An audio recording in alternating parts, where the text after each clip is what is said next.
Salam müəllimlər. Mən bu gün sizə bədən əyilmə qabiliyyəti haqqında məlumat verəcəm.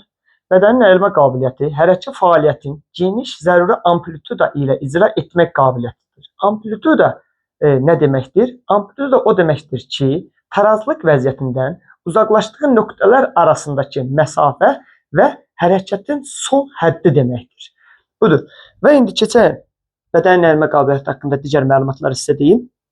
Dedik ki, bədən əyilmə qabiliyyəti hərəkət fəaliyyətini zəruri amplituda ilə icra etmək qabiliyyətidir və bu hərəkət qabiliyyət əsasən məktəblərdə 6-11 yaş aralığında inkişaf etdirilir və bu hərəkət qabiliyyətin inkişafı üçün digər iki hərəkət qabiliyyətlə sıx əlaqəlidir. Yəni şagirdlərdə bu hərəkət qabiliyyətini inkişaf etdirmək üçün müəllimlər digər iki hərəkət qabiliyyətin də belə deyək inkişafı önəmlidir. Bunlar hansılardır? Çeviklik və dözümlülük hərəkət qabiliyyətidir. Və bu hərəkət qabiliyyəti məktəblərdə inkişaf etmək üçün bir neçə metodlardan istifadə etməliyik. Bu metodlar hansılardır? Təkrar seriyalı, fasiləli və dairəvi metodlardır. Bunlardır. Və bundan başqa bədən əyilmə qabiliyyətinin iki komponenti var. Yəni komponent deyəndə nəyə demək istəyirik? Tərkib hissəsi. Bunlar hansılardır? Oynaqların mütəhərrikliyi və əzələ bağ aparatının elastikliyidir. Və hərəkət bədən əyilmə qabiliyyətinin müəllimlər inkişafı dedik ki, bunlardan asılıdır.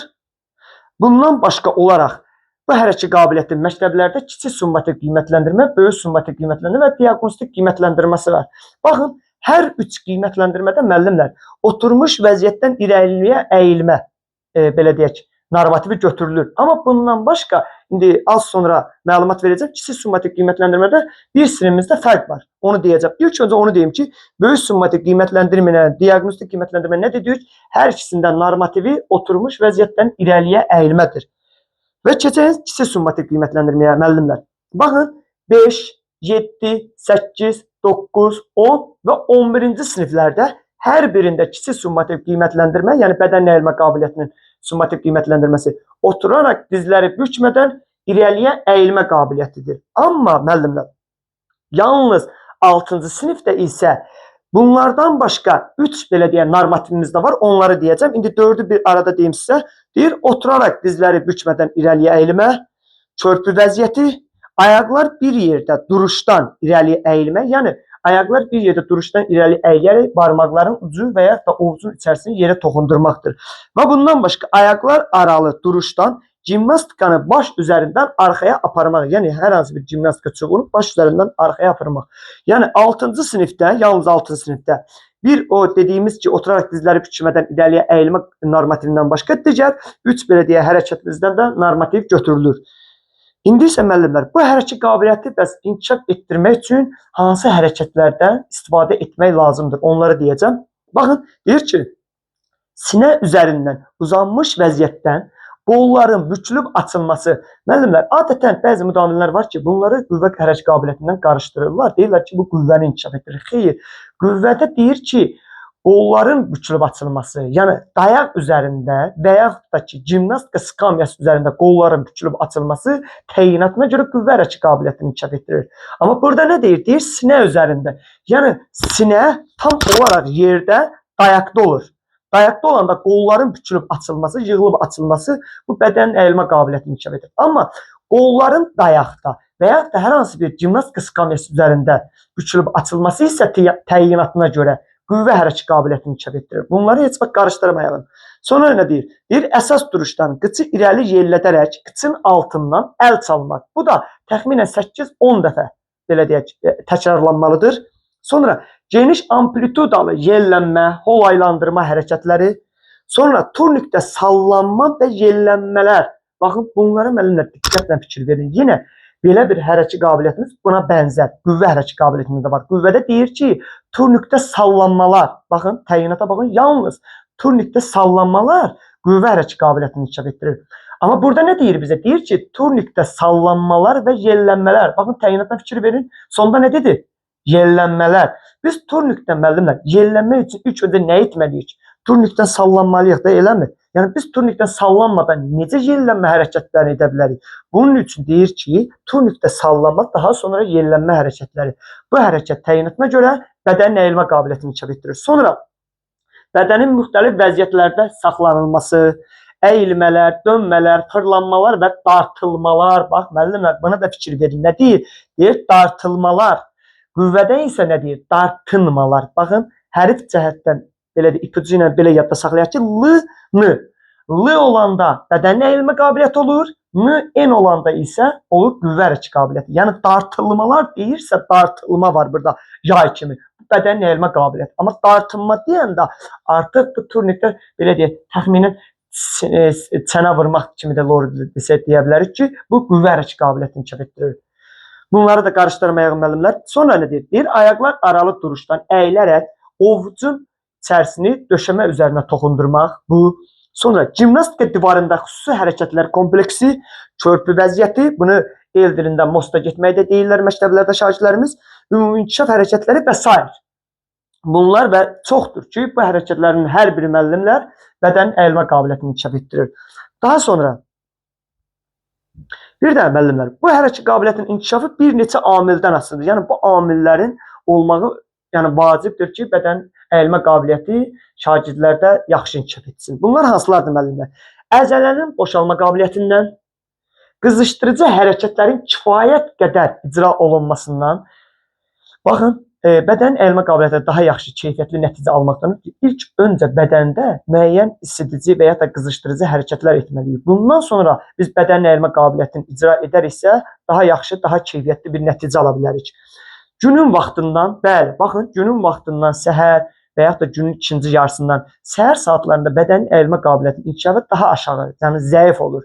Əgər bədənin əyilmə qabiliyyətini inkişaf etdirirsə, əsasən günün ikinci yarısından sonra müəyyən hərəkətlər icra etməklə bədənin əyilmə qabiliyyətini inkişaf etdirə bilərik. Bəli, günün vaxtından da asılıdır.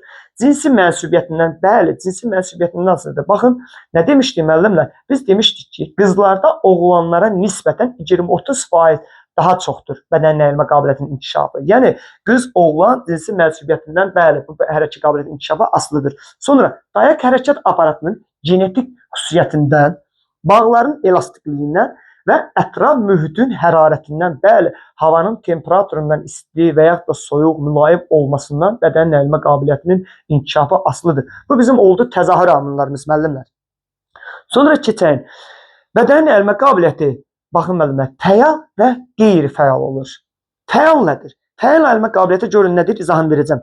Birinci nəzəriyyəsini oxuyalım. Deyir ki, hər hansı oynağı əhatə edən əzələlərin təqəllüsünün yaratdığı qüvvə hesabına icra olunan hərəkətlərin amplitudası ilə müəyyənləşdirilir. Yəni, fəal nə deməkdir? Yalnız idmançıda əzələlərin və ya da oynaqların yaratdığı qüvvə hesabına olunan bir qabiliyyətdir. Baxın, şəkildə görünən kimi körpü vəziyyətidir, idmançı körpü vəziyyətində durub və heç bir kənar təsir və kömək yoxdur. Yalnız öz oynaqlarının, əzələlərin qüvvəsi hesabına yaradıb bu formanı. Və bu olur bizdə fəal əyilmə qabiliyyəti. Qeyri-fəal nədir müəllimlər? Deyir ki, qeyri-fəal əyilmə qabiliyyəti xarici qüvvənin təsiri altında yerinə yetirilən hərəkətlərin amplitudası ilə icra olunur. Yəni, xarici qüvvə və ya da xarici təsir nəyə deyə bilərik? Müəllim ola bilər, idmançının və ya da yəni şagirdin öz sinif yoldaşı ola bilər və yaxud da bu cansız əşya da ola bilər. Hər hansı bir idman qurğusu, avadanlığı da ola bilər ki, idmançı ondan yapışaraq hər hansı bir bədən əyilmə qabiliyyətini icra etsin və bu da o zaman olur qeyri-fəal. Baxın, şəkildə neyini? Digər kənar təsiri var. Yəni, iki idmançının, hər hansı bir idmançı, belə deyək, əllərinin ayaqlarına çatdıraraq digər bir təsir ilə, digər bir yoldaşın köməyi ilə edir. Və bu olur qeyri-fəal əyilgənlik. Bundan başqa müəllimlər, fəal istər olsun, istər qeyri-fəal olsun, əyilmə qabiliyyətinin inkişafı üçün əsas vasitə əzələlərin dartılmasına təsir göstərən dinamik və statik hərəkətlərimiz də var. Yəni, dinamikin də fəal və qeyri-fəal olur, statikin də həmçinin fəal və qeyri-fəal olur. Bunlardan danışımsa, statik nə deyir? Deyir, statik müxtəlif vəziyyətlərin maksimal amplitudasının saxlanmasıdır. Statik, yəni belə deyəyim müəllimlər, sabit vəziyyət deməkdir. İdmançı hər hansı bir vəziyyəti alır və müəyyən vaxt ərzində o vəziyyəti qoruyub saxlayır, müəyyən saniyələr içərisində. Buna deyilir ki, statik vəziyyət. Və statikin fəalı, baxın, az öncə dediyim kimi, körpü vəziyyəti, idmançının özünü, öz əzələlərinin, oynaqların qüvvəsi hesabına körpü vəziyyəti alırsa, bu statik fəal gedir. Amma digər şəkildə baxalım qeyri-fəala, statikin qeyri-fəalına. Baxın, bir yoldaş digər yoldaşın köməyi ilə belə deyək, əllərin həm ayaqlarına çatdırır, həm də tam belə deyək, lower desə 2 qat vəziyyət alır. Baxın, sinə üzərindən ayaqlarına tərəf uzanaraq, qatlanaraq. Bu olur. Statikin qeyri-fəali bu vəziyyətdə dayanmaq və görün, bax, statik vəziyyətdə dayanır, tərpənməz halda. Bu olur statik deyək. Qeyri-fəal isə digər bir idmançının, yəni əllərindən yapışıb dartırılaraq olur bu hərəkət. Olduğuna görə olur nə? Statik qeyri-fəal. İndi dinamikin fəal və qeyri-fəalına baxalım müəllimlər. Deyir, dinamik çoxsaylı qolaylandırma hərəkətləri, yayvari hərəkətlər və sair hərəkətlərin icrası ilə müəyyən olunur. İlk öncə baxalım dinamikin fəalına. Baxın, deyir ki, arxası üstə, kürəyi üstə, dayaq üzərində uzanaraq və bundan sonra qalxaraq əllərin ayaqlara çatdırılması və bunu təkrar icra etmək idmançı tək özü edir yenə. Ona görə fəaldır. Və bunu ardıcıl davam etdirmək olur dinamik fəal. Bəs dinamikin müəllimlər deyirsiniz ki, qeyri-fəal nədir? Dinamikin qeyri-fəalı isə baxın, idmançı neyniyib? Kənar hər hansı bir qurğudan və avadanlıqdan bir əllə tutaraq və bir qıçı dayaqda, bir qıçı isə havada önə və arxaya yellətmə hərəkətləridir. Bu isə artıq həm digər avadanlıqdan tutduğu üçün olur qeyri-fəal və yellətmə hərəkətləri etdiyi üçün artıq dinamik olur. Statik dedik, sabit vəziyyətin uzun müddətli saxlanmasıdır.